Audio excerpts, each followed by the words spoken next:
Good morning, mate. This is about throwdown. I'm trying to work out what's going on here. It's hitting top.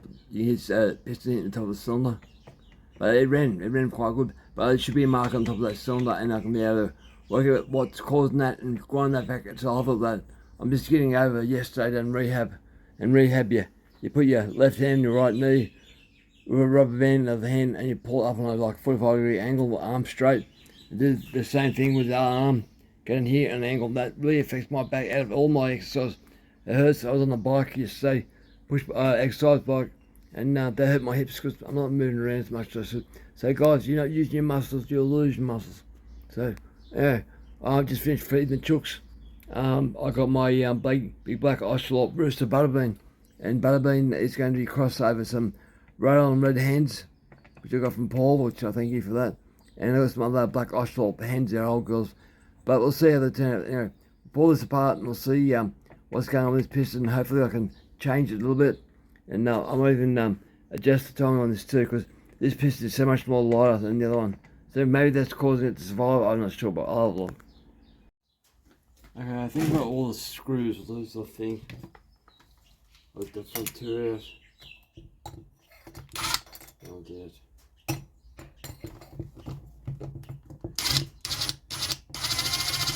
That's it. So that's stuck on motor seal. It's not the strongest sealing, but it seals the best. We give it a tap, and when you tap this, try and make sure you get all the fins you can. I prefer to do it with the handlebar off, so you give it a tap. But this particular saw, because the chain brake's at the front here, your hands can't get in the road. The chain brake gets the road of the hammer swing, so can't do that side. Move this stuff. So try and engage as much fins as you can so you don't snap them off. If you can, bro. There you go. They're not that hard. I had some glues not fuel stable. They're extremely hard to get off. But the fuel breaks down. Let's speak about that in another video. Okay, so where are you hitting?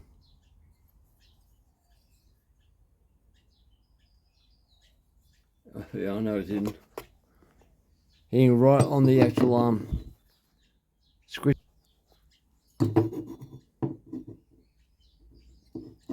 Those already get some light in there. So I might have to take them off the squish band.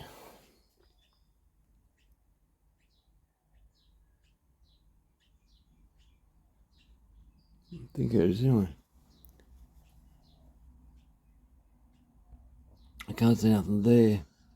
Might have to try and put some solder in there. Soft solder, and see if I can get a squish test and see where it's hitting, because I don't know. It still looks weird. Right, we'll get that done. So I've worked it out, what's going on. So try to hold lights and stuff in the right spot. Camera down. There's the piston. I'll show you exactly where it's hitting. Now, the way the squish band is, it's quite a narrow squish band in the factory cylinder, but I'm hitting that part just there, that step, little lip there. So I'll have to put it on the lathe and lathe that back about out there. So just check out a little bit more of it. Hopefully, I might even take it where that locating pin was for the actual original top ring. So it shows you how much I've taken off this piston. The piston still survived. So I'll take the piston back to about there, I suppose. You see in the actual cylinder. Light. So you see where it's actually hidden.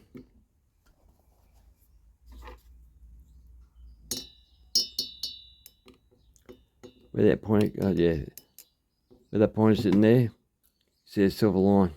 I'll stand up.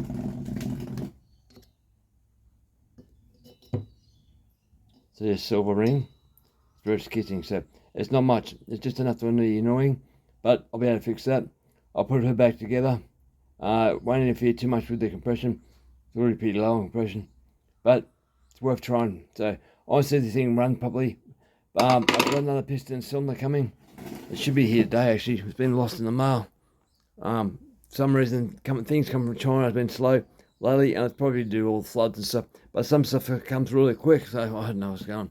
All right, I'll get this done. That's how I ended up with it. A little bit more off the edge. I just basically pulled it. You see the original locating pin for the top ring. Haven't gone all the way to the base of that yet, but it's pretty close. Pretty bloody close. So I did notice too, when I was putting in the lathe, it wasn't true to the head or the chuck, so it took off more on one side than the other side. So maybe the piston wasn't 90 degrees to the cylinder wall in the head, so that might have been part of the problem too.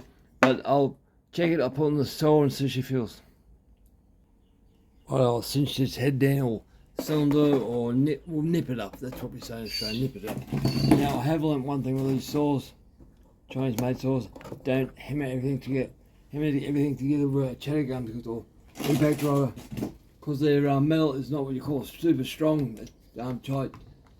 China hates them, what I call it, China hates them. I always put them on number 1 and hand tighten everything. Because once you strip them, you can't get them back off. I ain't doing it off of mine. Just one little click. I also already pretty made sure they were screwing in first. You don't cross thread on. That's glue. You use the glue from the previous nuts. I always put motor seal on the screws. That way they can't back it out. It causes problems later on. So we'll wind her over now.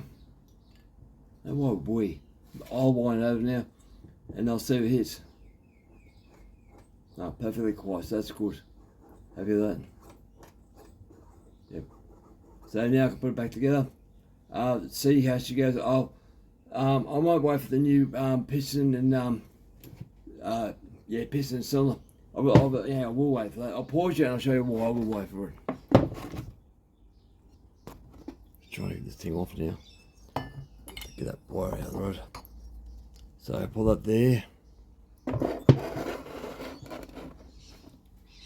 Come along with my memories. This helps me remember what's going on. Used to have a pretty good memory, but now it's pretty well shot. That's the way life goes. But I know I've got the problem of memory. Not as bad as what it used to be. After my stroke, I fixed it apart. Now, I'll show you why I want to get the other piston and cylinder first. This bearing, that bearing, US pin bearing or gudgeon pin bearing, is not really wide enough. So it's sort of like, do a bit wider bearing. Will the bearing that comes with this piston from steel fit there? I'm not sure. It might fit the wrist pin on the piston itself, but you can actually see, pull that all the way, actually see where it's been hammering on the wrist pin, the dark and the focus. See the dark point where the bearing's been hammering a bit on that pin.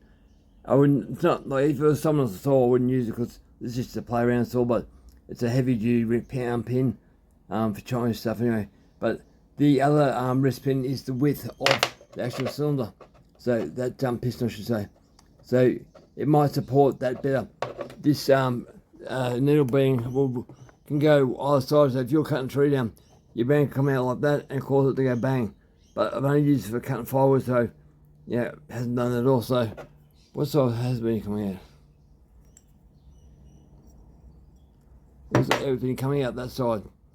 So it must mean the piston on this side was hitting the head more and it was forcing everything that way to make it last. So I do have another wrist pin bearing, so yeah, only a small bearing, not much surface area at all, so focus on that. It's only a small little thing, so it's not even the full width of the rod. So I'll wait for the other part and I'll see if she goes out. So I'll end that here as part 1, and I'll clean this piston up and have a look. Make sure she's got no debris, scrap stuff like that. Clean the cylinder up, get ready. I don't know, no debris sitting in the solder at all. I just blow it up anyway. So, alright guys, over and out. On a personal note, my life is like a battery. You know these old batteries, after a while you charge them up, and you know, half an hour later flatten. Like years ago, the last 2 hours, that's how I feel now. Oversleep, charge up, and go flat not long afterwards. But anyway, that's, if I had chainsaws to play with, be fun. I'd try and stay awake, but I had 5 cups of coffee. I still feel tired. Right, guys, over and out. Thanks for watching, and thanks for all my new subscribers. I appreciate it. Like, it's just nice to see the rest of the world interacting and talking. So why can't we all just talk and no wars? Like, seriously, who are we fighting for? I'll tell you who, the rich people. The people who are controlling us like sheep. We're not sheep, we have minds of our own. Right, guys, over and out. Enjoy your stuff.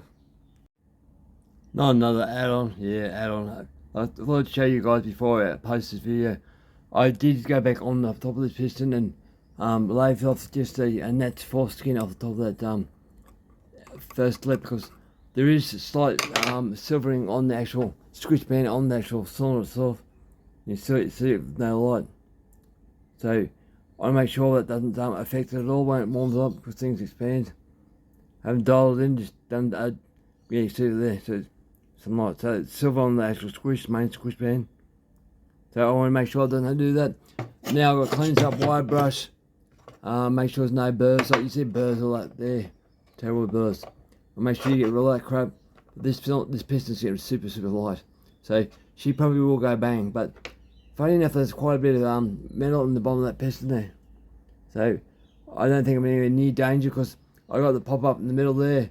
That pop-up is the original factory thickness. So it should be fine. Just, it will produce more high revs, but I'm curious to see. This twin transfer will give more flow, but it's not very good design when it comes to the upper transfer. Upper transfers don't have a nice curve, so you get dead air. There, just there. So I'm here to find someone who's made a curve going in there. Titan Tech's got a curve in the bottom one, where the air comes and hits that and comes up on a nice curve. We can't say very well, but that's designed better. So yeah, I have done liquid metal before in this section down here. I had a video on that, and it caused it to have huge revs. That was on Zombie Slayer, but I haven't had a chance to do it. I used a nail cleaning tool from the kid to pinch it. I bent it and you can push it in here and get what you want, but that's more work. But I'll see how this goes. It should go fine. The windows aren't covered up too bad, but I could port this more by making sure the windows aren't covered up at all in the piston. So I'll put my piston now. Oh, there. So you can see the pistons not too bad. Not 100% covered up, but I could do a lot more. But yeah, it's better. So I should get reasonable airflow out of that. But we'll see as she goes. But that's the limiting factor on this saw. The air can't get past when it's bottom dead center into the actual transfer chambers. And I have poured this, but not the actual transfer chambers. This is old cylinder. So yeah, we'll see as she goes. Alright guys, enough of my mumbling.